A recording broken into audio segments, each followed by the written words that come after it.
The comments in that video are outrageous, but I'm gonna take accountability since that video came out of no context while addressing all the angry white men in the comment section trying to deny systematic racism and sexism. You all told me I'm coping, I can't cope with my inadequacies, me when I lie to myself to make me feel better about my shortcomings. First of all, when did I ever say I am not successful? I have a 3.8 GPA as a double physics and math major at the second best liberal arts college in the United States. I am financially independent as a 20-year-old. I pay my own tuition. Made well over 6 figures while balancing being a full-time student. Babe, I am successful in every conventional metric people love to cite academically, creatively, professionally, and you all keep commenting, what is this victim mindset? I'm ambitious, disciplined, and I believe in hard work. I believe in being delusional as possible to pursue what others might think is unrealistic. Babe, I literally made a whole ass video about how we should continue to fight and break those barriers and continue to be part of systematic change by showing up what's possible and by pulling others with them. But we have to be aware of injustice and still believe in our power to change the narrative. Calling systematic inequality a victim mindset is a luxury only afforded to people who don't live in it. So there seems to be a lot of white men commenting, how is it easier for me? You have DEI. If anything, white people have to work harder than anyone else. White privilege doesn't exist anymore. Merit triumphs overall.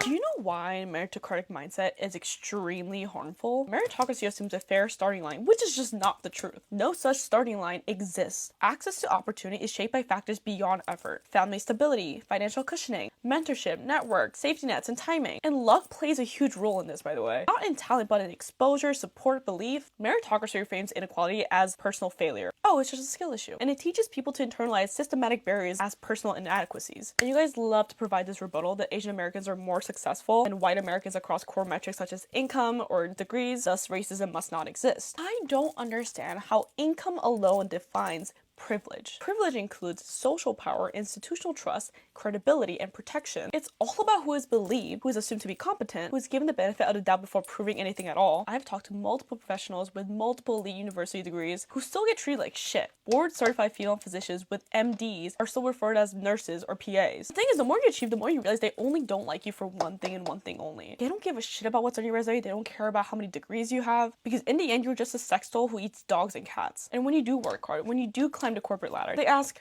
did you really deserve it? Oh, you're just a DI hire. If income alone determined privilege, discrimination against high-achieving minorities would not persist to this day. Yet it does across academia, corporate leadership, and STEM fields, and even creative industries. I major in physics, where 75% major are white men. I am scared I'm gonna mess up and prove everything they already think about women. I am incredibly hyper-aware that I'm not seen as an individual, but a representation of my entire race. I've been in labs where my male classmates would not even let me touch the lab equipment when I was literally the top of my class. Even when I would get higher scores on exams, the most fair system you could ever think of, they would say, oh, professor was just easy on grading because you're just pretty. There's always someone talking to you like you're stupid, and you have to fight twice as hard just to explain yourself, and you watch your ideas getting traction only when a man repeats them. All while you're more likely to get judged based on your appearance and not just the context of your character or how intelligent you are. And policies like DEI do not prevent sexual harassment or bias, and they certainly do not erase structural dominance. They don't. They simply don't. I want all of us to put some critical thinking hats on, because white privilege is often misunderstood as wealth or ease, when in reality, it's a lot more subtle than that. It's the absence of constant doubt, being underestimated, representing an entire ethnic group, having competence questioned before your work is even evaluated, and the absence of being reduced to stereotypes. And while we continue to work towards a career we desire, while we continue to build that bridge, we cannot forget to collectively change the system that made lower class, people of color, and women work 3 to 10 times as hard to get to the same place. I believe working relentlessly towards the future I want, but you're forgetting to realize that individual success does not dismantle unjust systems. To all these people yapping that I just live in a victim mindset, that how pathetic it is, you need to realize naming inequality is not a victim mindset. Awareness does not negate ambition, it sharpens it. Rather than excusing failure and denying effort, it contextualizes struggle, and it explains why effort costs more for some than others. So meritocracy is a comforting story, but that comfort has never been the same thing as a truth. Truth, even when it's inconvenient, is the first step